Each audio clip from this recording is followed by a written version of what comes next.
Memory speed on Ryzen has always been a hot subject, with AMD's 1000 and 2000 series CPUs responding favorably to fast memory, while at the same time having difficulty getting past 3200 MHz in Gen 1. The new Ryzen 3000 chips officially support memory speeds up to 3200 MHz and can reliably run kits up to 3600 MHz with extreme overclocks up to 5100. For most people, this type of clock isn't achievable, but frequencies in the range of 3200 to 4000 are relatively easily done. The looser timings then become a concern. Today we're benchmarking various memory kits at XMP settings with the Ryzen Memory DRAM Calculator and with manual override overclocking. We'll look at the trade-off of higher frequencies versus tighter timings to establish the best memory solutions for Ryzen. Before that, this video is brought to you by Squarespace. Squarespace is what we've been using for years to manage our own Gamers Nexus store, and we've been incredibly happy with the choice. Squarespace makes e-commerce easy for those interested in starting stores, but it also has powerful tools to build all types of websites. Photo galleries for photographers, resume and portfolio sites, and small business sites are all easily done through Squarespace. Having built a lot of client websites the old way before running GN full-time, we can easily recommend Squarespace as a powerful, fast solution. Go to squarespace.com/gamersnexus to get 10% off your first purchase with Squarespace. So Patrick worked on this testing for a little over a week, and we did a lot with this. Memory depends a lot on the motherboard. There's some testing parameters that are important. So to kind of cover that stuff briefly first, keep in mind that with memory, it is primarily the motherboard and the BIOS that defines how it performs. The memory to an extent does matter, obviously. It needs to be able to hit the timings and the frequencies that give the performance that you might want. But also, only so much data can fit into XMP. You can't fit all the tertiary timings, you can't fit all the secondary timings even, and there's even unsurfaced timings, which we talked about in our first How Memory Timings Work video. There are unsurfaced timings that won't even appear in the motherboard BIOS for you to tweak, even if you wanted to. So motherboards matter a lot, and we ended up testing 2 boards for this instead of just using one, because we were a little concerned that if we used one, we might see a scenario unfold that might not be true on another one. So we used the Gigabyte X570 Aorus Master. That's the board we've used for most of our reviews. We wanted consistency there so we could compare the data to reviews. And we also used the MSI Godlike motherboard, the X570 Godlike, which is basically the best memory overclocking motherboard for Ryzen that exists. It did 5100 in the early demos. So we trusted that one to have good memory timings, but it does matter if the kits you're using are on the QVLs too. That'd be the qualified vendor list. So one of the biggest things before we even get into the data is when you're building a system, for any Intel, AMD, doesn't matter, for any platform, you should look at the motherboard you're considering buying, check the qualified vendor list, they call it a QVL, and make sure the memory you want is on there. And if it's not, it means it hasn't been independently qualified by the motherboard manufacturer. So that's on the motherboard maker. They go out, they ask for the kit or buy it from the memory maker, and then they test it, make sure it works. And if it's a popular kit, like a lot of these GSkill Trident Z ones are, the motherboard manufacturers will also go through and sort of pre-configure how the timings are adjusted in BIOS. So that's all really important to know for this. As far as our testing today, we did a lot with XMP. So this is sort of like a memory review in that we took kits, we applied XMP, and we tested them on 2 motherboards just to have the data there in case we needed 2 sets of data if one looked weird or something. And that'll help you figure out the standard scenario, which is I want to buy a kit of memory for Ryzen 3000. I don't want to do any work. I want to apply XMP. So we've answered that with this set of kits. It's obviously a lot more out there. And then we also did manual tuning. We did this 2 ways. One is with the, at this point, pretty popular and well-known Ryzen RAM profiling tool, which it's a DRAM calculator, they call it. It's a software solution. You input a good amount of data, so it doesn't do any work for you. You just put the data in regarding the kit that you have, and it spits out a bunch of timings it recommends, and then you have to write those down, screenshot it, whatever, and manually input them in BIOS. And then we also did manual overclocking, which we've got some experience with. Not great at it, but pretty good for something like this. So we did manual tuning beyond the DRAM calculator to see if it mattered anymore, and for all of that, we used only the X570 Godlike because we didn't want to fight with the board more than we had to. Doing memory overclocking is hard enough once. Don't really want to do it multiple times. So that's the outline for how we did the testing, and there's more in the article below, but all the tests were run in dual channel with only 2 sticks. We did 8 GB sticks each in the recommended memory slots for the board, and we abbreviated our usual CPU testing suite to only 1080p gaming. The 1440p stuff doesn't really matter. The special tests mentioned were run because of the way AMD handles memory clocks past 3600 MHz. Normally, the mClock or memory clock, the uClock or the memory controller clock, which is on the CPU, and the fClock or the Infinity Fabric clock are run at a 1:1:1 ratio. For example, 1600 MHz for all three when a 3200 MHz XMP is supplied would be one of the common scenarios. Remember, running double data rate memory at 3200 mega transfers per second means an actual mClock of 1600 MHz because DDR memory can transact on the rising and the falling edge of the clock. With memory speeds greater than 3600 MHz or mClock greater than 1800 MHz, fClock caps at 1800 MHz on the AMD Ryzen CPUs, and uClock switches to a 1:2 ratio with mClock. Here's the quote from AMD to clarify further. They said, enabling 2:1 mode crosses clock domain boundaries, imparting a DRAM latency penalty of approximately 9 nanoseconds that may be overcome with additional memory clocks, higher CPU frequencies, or subtiming adjustments. In other words, 2:1 mode hurts performance, but not so badly that it can't be made up for elsewhere. We took the GSkill 3866 kit and ran it on the Godlike board 5 different ways. Straight XMP, XMP with memory set to 3800 and fClock set to 1900 manually, XMP with the memory set to 3800, fClock 1900, mClock to uClock ratio forced to 1:1, i.e. everything running at 1900 MHz, and then again with everything running at 1900 MHz and DRAM timings optimized by the DRAM timing calculator, which is really us putting in the numbers that it tells us to put in. And so you end up with primary timings of 16, 16, 16, 32. And then finally at 4200 with the highest clocks and tightest timings we could manage without blowing out the voltage. The 3200 MHz CL14 Trident Z RGB kit used for this testing is the same that we used for CPU testing, but the results aren't directly comparable since we only applied XMP for this test, while we normally specify timings manually to ensure consistency between boards and improve performance for benchmarks and reviews. On the screen now are the timings we used initially when optimizing the 3866 kit to run at 3800 MHz instead of 3866. Note that the kit we used was actually single rank, and the calculator would have output slightly tighter timings if we had specified that, but the numbers from this profile were still significantly better than stock. We did some further tuning here too. So, for example, we tried setting the frequency to 4200 MHz. It worked, no problem. This was on a 3866 MHz kit. So for this, we ended up running 4200, slightly looser timings, but still tighter overall. And it worked, it ran. The main things we changed were TFAW, or 4 active window. So we set that down to 24, and that was from something closer to like 40 from the DRAM calculator output. And we started seeing diminishing returns below 24 where it could technically run at 20 or 22, but stability became suspect and the results started getting worse in the tests we were using. We also set TRFC, or the refresh cycle, to 280, and refresh cycle is pretty important, especially for things like gaming benchmarks. 3D Mark's a great example of something that's really sensitive to RFC. And then we ran into an interesting challenge beyond that. So to further improve the timings, which we have done again in our competitive overclocking streams, to further improve timings, we'd have to push the SoC voltage higher and the memory voltage higher to get stability. The big and interesting problem with this is that the more voltage you push to those things, like especially SoC, which is part of the Ryzen CPU package, the more voltage you push there, the higher the heat is on the processor.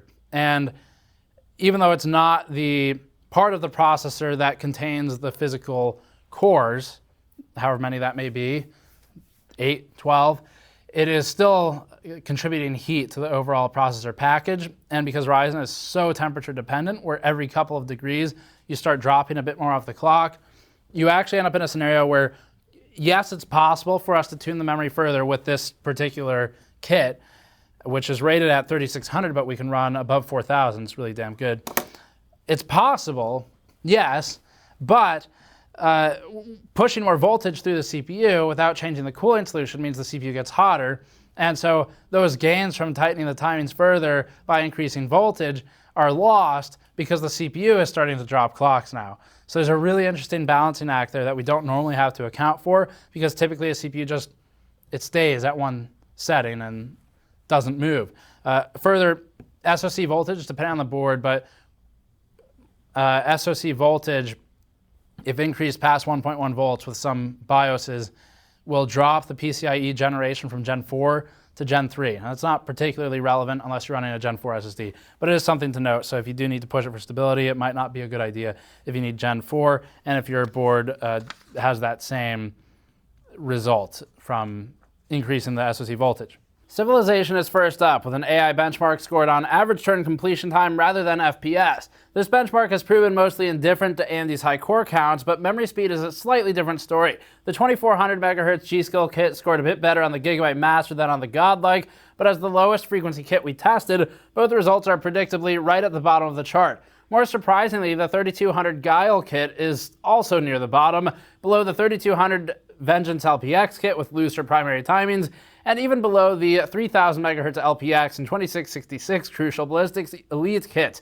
We should note that AMD provided the GeIL kit with the R5 CPUs in a previous review cycle, so you'd hope it'd be better, but part of this depends on if the motherboard's tuned for it. The middle of the chart is populated by the greater than 3600 kits running with auto settings, so that's 2-to-1 mode with 1800 fClock, while the 3200 and 3600 kits top the chart for straight XMP results. That include the 3600 CL16 Trident Z Neo and 3200 CL14 Trident Z RGB that we use in testing, though we tune timings even more.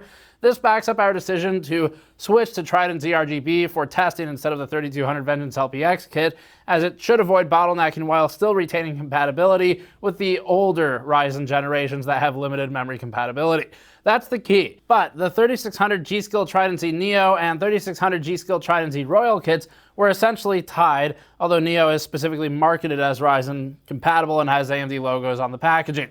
For the 3866 Trident Z kit straight XMP, it was clearly the worst of these high-tier results, and the result with optimized timings was the best, followed closely by the 4200 MHz result, and the other two were tied in the middle, so it seems that AMD may be right about 2-to-1 mode not being a huge deal. Just boosting fClock by 100 MHz and lowering mClock by 33 MHz to sync them both at 1900 MHz had a more significant effect. The 4200 MHz test still had fClock running at its highest stable speed of 1900, so the clocks were desynced and the potential performance gain from the memory clock increase was canceled out. If we highlight the best and worst results here, the bottom to top maximum improvement potential was a difference of about a couple seconds, 33 to 31.5 or so. The delta between the best result and a 3200 CL14 like Trident Z RGB at 32.2 seconds is about 2.2%. This indicates that depending on memory prices, a 3200 CL14 kit may be a good choice to split the difference in cost. The 4000 MHz HyperX kit with CL19 timings proves, unsurprisingly, that latency matters for games more than just a higher frequency. That's especially true with automatic adjustments Ryzen 3000 makes when running memory faster than 3600. You'll notice going forward that the GeIL kit is always among the worst on the bench, if not the worst on the bench. But note one thing here.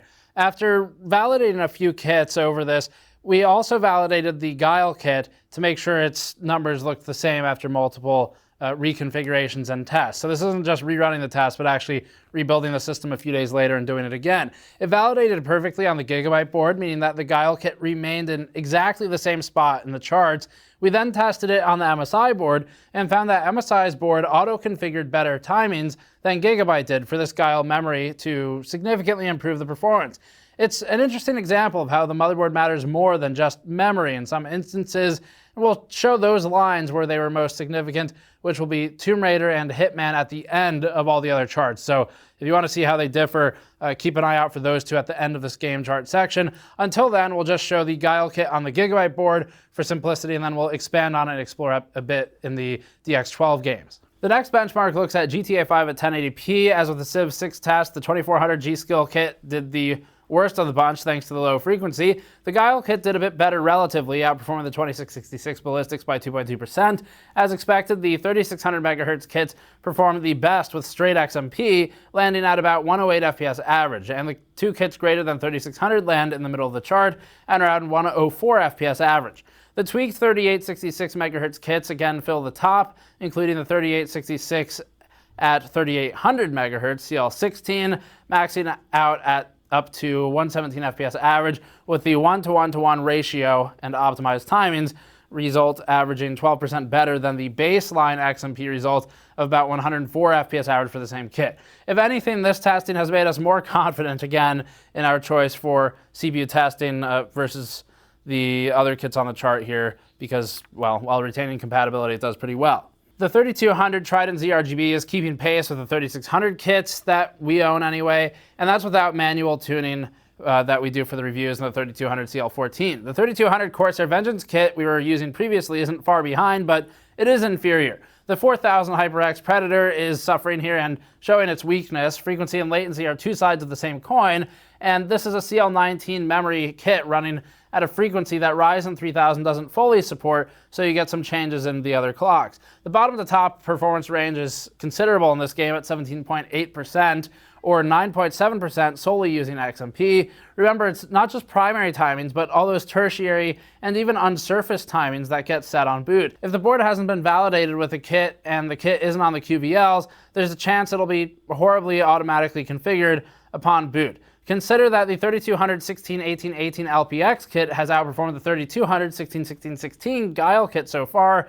It's clear that memory choice has a significant impact on performance, and a lot of these kits are similar in price, so you should check the QVLs before buying something. F1 2018 benchmarks are next. This lineup should be familiar by now. 2400 and 2666 kits are at the very bottom. The high-frequency XMP kits are in the middle, and the tuned 3866 kit is at the very top. For once, the 4200 MHz overclock tied the 3800 MHz optimized result instead of falling slightly behind, landing at 296 FPS average for a 10% improvement over base XMP results, 268 FPS average. The 2-to-1 and 1-to-1 results remain almost identical to each other. 0.1% performance is too variable here and unreliable for this level of granularity, so we removed it from the plot to reduce confusion as the 0.1% load data lacks consistency in the specific game, and once you're down to memory instead of CPUs, it just becomes pointless. The wildcard GeIL kit had another bad run here, landing just above the 2666 result instead of with the other 3200 MHz kit. The improvement bottom to top is 17.2%, which is pretty wild stuff without making any changes to the CPU or the GPU at all. Like, it's actually kind of insane. That's the type of change you can get with like a massive GPU upgrade. Memory isn't usually at the top of the list when looking for FPS improvements, but memory choice should not be made lightly, especially now that memory isn't quite as overpriced as it has been in recent years. Shadow of the Tomb Raider finally shows a noticeable advantage for the 4200 MHz OC over the tuned 3800 MHz average, with a 2.5% performance uplift for the higher clock speed, moving to 155 FPS average from 151 FPS average, and a massive 16.3% improvement over XMP's 3866 MHz, the 132.9 FPS average for that 3866 XMP result. The AMD provided GeIL kit landed at the absolute bottom of the chart for the first time, a significant step below even the 2400 MHz GSkill kit. The range is a massive 41 FPS average, or 36% improvement potential, bottom to top. The 3200 CL14 kits can be seen as above average while maintaining relative affordability and compatibility, although these days it is kind of hard to find 3200 CL14 kits in the US at least, so you may end up having to buy 3600 anyway just because it's more available, and that seems to be what the memory makers are leaning towards. So for Tomb Raider, here's the big note on this one. When retested on the MSI board, the GeIL memory climbed to 130 FPS average from 116, an improvement of 12% over the Gigabyte board with the same memory. We retested and validated this 3 times on the Gigabyte board. This is a motherboard tuning difference, but because the memory isn't on the QVL, it isn't really a problem. It's not really a Gigabyte issue because they never said it was rated to work with the board anyway. Hitman 2 is next and shows a much more pronounced spike in performance with memory tuning than the other results.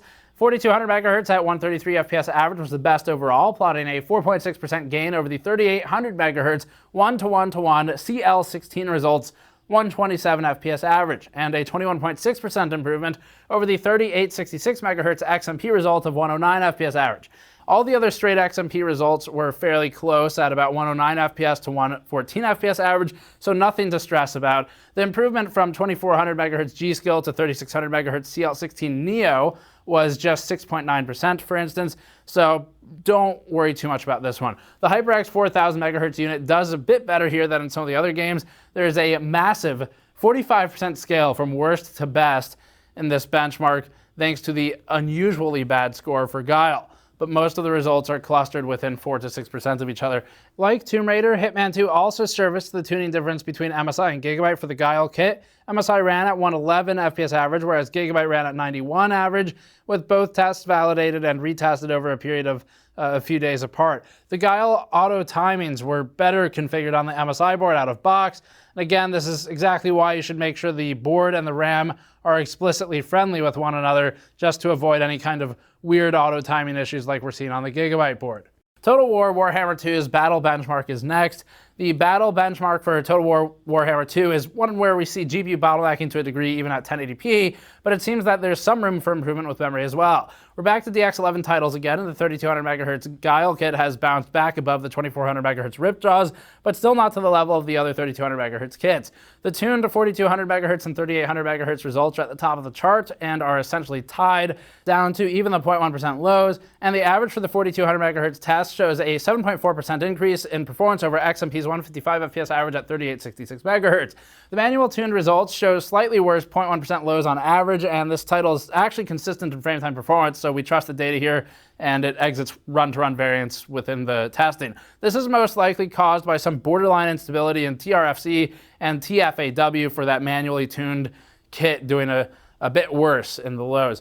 The last benchmark is the campaign test for Warhammer, which is usually better at highlighting differences between CPUs, and we have less reason to think that there's a GPU bottleneck in this scenario. The tuned 4200 MHz and 3800 MHz results are still close here, but the 4200 MHz average has a small 1.5% advantage instead of being completely tied, but with a similar 7.6% increase over XMP. This is the final game benchmark, and the results have been shaken up yet again, and that's possibly due to many of the results being practically the same. The 3200 Trident ZRGB kit in the Gigabyte board is many places above the same kit in the MSI board on this chart, but that's from a performance improvement of only 2.2%. The 2666 Crucial kit and the 2400 MHz GSkill kit are tied for last place, while the GeIL kit performs as well as the 3200 MHz LPX kit for once.